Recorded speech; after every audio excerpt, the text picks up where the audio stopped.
El hombre mediocre, José Ingenieros. Introducción. La moral de los idealistas. Primero, la emoción del ideal. Cuando pones la proa visionaria hacia una estrella y tiendes el ala hacia tal excelsitud inacible, afanoso de perfección y rebelde a la mediocridad, llevas en ti el resorte misterioso de un ideal. Es ascua sagrada, capaz de templarte para grandes acciones. Custódiala. Si la dejas apagar, no se reenciende jamás. Y si ella muere en ti, quedas inerte, fría basofia humana. Solo vives por esa partícula de ensueño que te sobrepone a lo real. Ella es, lis de tu blasón, el penacho de tu temperamento. Innumerables signos la revelan. Cuando se te anuda la garganta, al recordar la cicuta impuesta a Sócrates, la cruz izada para Cristo y la hoguera encendida a Bruno. Cuando te abstraes en lo infinito, leyendo un diálogo de Platón, un ensayo de Montaigne, o un discurso de Helvetius. Cuando el corazón se te estremece pensando en la desigual fortuna de esas pasiones en que fuiste alternativamente el Romeo de tal Julieta y el Werther de tal Carlota. Cuando tus sienes se hielan de emoción al declamar una estrofa de Musset que rima acorde con tu sentir.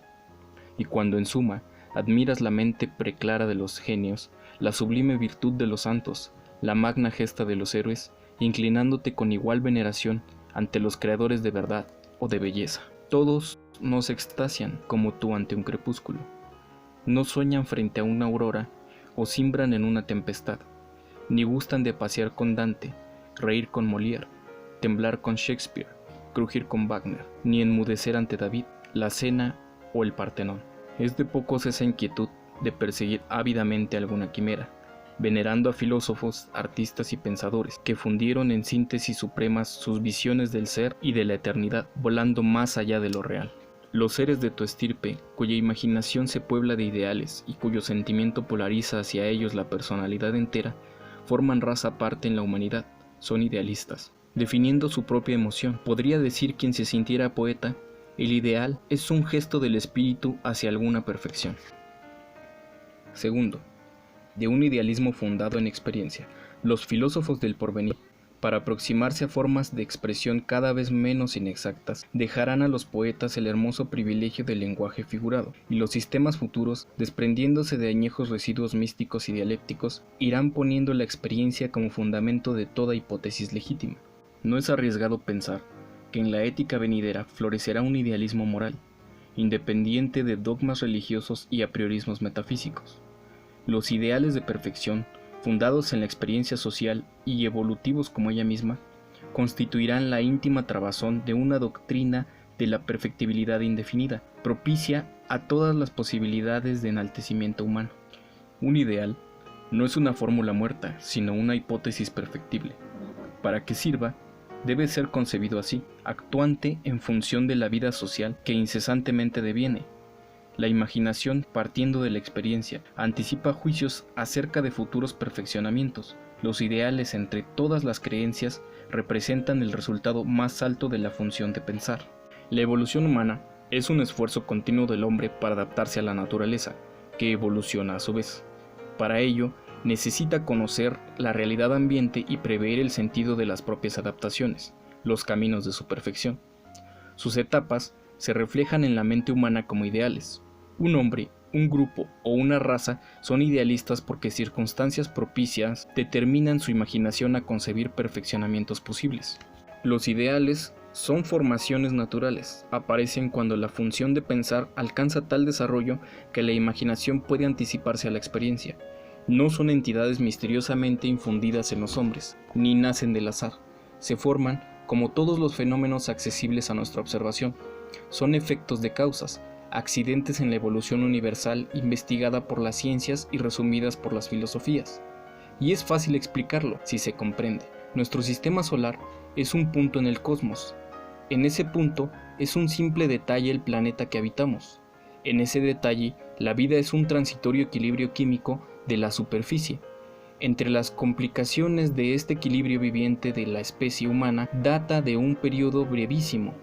En el hombre se desarrolla la función de pensar como un perfeccionamiento de la adaptación al medio. Uno de sus modos es la imaginación, que permite generalizar los datos de la experiencia, anticipando sus resultados posibles y abstrayendo de ella ideales de perfección. Así, la filosofía del porvenir, en vez de negarlos, permitirá afirmar su realidad como aspectos legítimos de la función de pensar y los reintegrará a la concepción natural del universo. Un ideal es un punto y un momento entre infinitos posibles que pueblan el espacio y el tiempo. Evolucionar es variar. En la evolución humana, el pensamiento varía incesantemente. Toda variación es adquirida por temperamentos predispuestos. Las variaciones útiles tienden a conservarse. La experiencia determina la formación natural de conceptos genéricos, cada vez más sintéticos. La imaginación abstrae de estos ciertos caracteres comunes, elaborando ideas generales que pueden ser hipótesis acerca del incesante devenir. Así se forman los ideales que, para el hombre, son normativos de la conducta en consonancia con sus hipótesis. Ellos no son a priorísticos, sino inducidos de una vasta experiencia. Sobre ella se empina la imaginación para prever el sentido en que varía la humanidad. Todo ideal representa un nuevo estado de equilibrio entre el pasado y el porvenir. Los ideales pueden no ser verdades, son creencias. Su fuerza estriba en sus elementos efectivos, influyen sobre nuestra conducta en la medida en que lo creemos. Por eso, la representación abstracta de las variaciones futuras adquiere un valor moral. Las más provechosas a la especie son concebidas como perfeccionamientos. Lo futuro se identifica con lo perfecto. Y los ideales, por ser visiones anticipadas de lo venidero, influyen sobre la conducta y con el instrumento natural de todo progreso humano. Mientras la instrucción se limita a extender las nociones que la experiencia actual considera más exactas, la educación consiste en sugerir los ideales que se presumen propicios a la perfección. El concepto de lo mejor es un resultado natural de la evolución misma. La vida tiende naturalmente a perfeccionarse. Aristóteles enseñaba que la actividad es un movimiento del ser hacia la propia entelequia, su estado de perfección. Todo lo que existe persigue su entelequia, y esa tendencia se refleja en todas las otras funciones del espíritu. La formación de ideales está sometida a un determinismo que, por ser complejo, no es menos absoluto. No son obra de una libertad que escapa a las leyes de todo lo universal, ni productos de una razón pura que nadie conoce. Son creencias aproximativas acerca de la perfección venidera. Lo futuro es lo mejor de lo presente, puesto que sobreviene a la selección natural. Los ideales son un hilón hacia lo mejor en cuanto a simples anticipaciones del devenir. A medida que la experiencia humana se amplía, observando la realidad, los ideales son modificados por la imaginación, que es plástica y no reposa jamás. Experiencia e imaginación siguen vías paralelas, aunque va muy retardada aquella respecto de esta. La hipótesis vuela, el hecho camina. A veces el ala rumbea mal, el pie pisa siempre en firme, pero el vuelo puede rectificarse, mientras el paso no puede volar nunca. La imaginación es madre de toda originalidad, deformando lo real hacia su perfección. Ella crea los ideales y les da impulso con el ilusorio sentimiento de la libertad. El libre albedrío es un error útil para la gestación de los ideales, por eso tiene prácticamente el valor de una realidad. Demostrar que es una simple ilusión debido a la ignorancia de sus causas innúmeras no implica negar su eficacia. Las ilusiones tienen tanto valor para dirigir la conducta como las verdades más exactas. Pueden tener más que ellas, si son intensamente pensadas o sentidas. El deseo de ser libre nace del contraste entre dos móviles irreductibles, la tendencia a perseverar en el ser, implicada en la herencia, y la tendencia a aumentar el ser, implicada en la variación. La una es principio de estabilidad, la otra de progreso. En todo ideal, sea cual fuere el orden a cuyo perfeccionamiento tienda, hay un principio de síntesis y de continuidad. Es una idea fija o una emoción fija. Como propulsores de la actividad humana se equivalen y se implican recíprocamente, aunque en la primera predomina el razonamiento y en la segunda la pasión. Ese principio de unidad, centro de atracción y punto de apoyo de todo trabajo de la imaginación creadora, es decir, de una síntesis subjetiva que tiende a objetivarse. Es el ideal, dijo Ribot. La imaginación despoja a la realidad de todo lo malo y la adorna con todo lo bueno, depurando la experiencia, cristalizándola en los moldes de perfección que concibe más puros. Los ideales son, por ende, reconstrucciones imaginativas de la realidad que deviene. Son siempre individuales. Un ideal colectivo es la coincidencia de muchos individuos en un mismo afán de perfección. No es que una idea los comune, sino que análoga manera de sentir y de pensar convergen hacia un ideal común a todos ellos. Cada era, siglo o generación puede tener su ideal. Suele ser patrimonio de una selecta minoría, cuyo esfuerzo consigue imponerlo a las generaciones siguientes. Cada ideal puede encarnarse en un genio. Al principio, mientras él lo defiende o lo plasma, solo es comprendido por el pequeño núcleo de espíritus sensibles al ritmo de la nueva creencia. El concepto abstracto de la perfección posible toma su fuerza de la verdad que los hombres le atribuyen. Todo ideal es una fe en la posibilidad misma de la perfección. En su protesta involuntaria contra lo malo se revela siempre una indestructible esperanza de lo mejor. En su agresión al pasado fermenta una sana levadura de porvenir. No es un fin, sino un camino. Es relativo siempre, como toda creencia. La intensidad con que tiende a realizarse no depende de su verdad efectiva, sino de la que se le atribuye. Aun cuando interpreta erróneamente la perfección venidera, es ideal para quien cree sinceramente en su verdad o en su excelsitud. Reducir el idealismo a un dogma de escuela metafísica equivale a castrarlo. Llamar idealismo a las fantasías de mentes enfermizas o ignorantes que creen sublimizar así su incapacidad de vivir y de ilustrarse es una de tantas ligerezas alentadas por los espíritus palabristas. Los más vulgares diccionarios filosóficos sospechan de este embrollo deliberando. Idealismo, palabra muy vaga que no debe emplearse sin explicarla. Hay tantos idealismos como ideales, y hay tantos ideales como idealistas, y tantos idealistas como hombres aptos para concebir perfecciones y capaces de vivir hacia ellas. Debe rehusarse el monopolio de los ideales y cuantos los reclamen en nombre de las escuelas filosóficas, sistema de moral, credos de religión, fanatismo de secta o dogma de estética. El idealismo no es privilegio de las doctrinas espiritualistas que desearían oponerlo al materialismo, llamando así despectivamente a todas las demás. Es equívoco tan explotado por los enemigos de las ciencias, tenidas justamente como ontanares de verdad y de libertad. Se duplica al sugerir que la materia es antítesis de la idea, después de confundir al ideal con la idea y a ésta con el espíritu, como entidad trascendente y ajena al mundo real. Se trata visiblemente de un juego de palabras, secularmente repetido por sus beneficiarios, que transportan a las doctrinas filosóficas el sentido que tienen los vocablos idealismo y materialismo en el orden moral. El anhelo de perfección en el conocimiento de la verdad puede animar con igual ímpetu al filósofo monista y al dualista, al teólogo y al ateo, al estoico y al pragmatista. El particular ideal de cada uno ocurre al ritmo total de la perfección posible, antes que observar el esfuerzo similar de los demás. Y más estrecha aún, la tendencia a confundir el idealismo que se refiere a los ideales con las tendencias metafísicas que así se denominan porque consideran a las ideas más reales que la realidad misma, o presuponen que ellas son la realidad única, forjada por nuestra mente, como en el sistema hegeliano.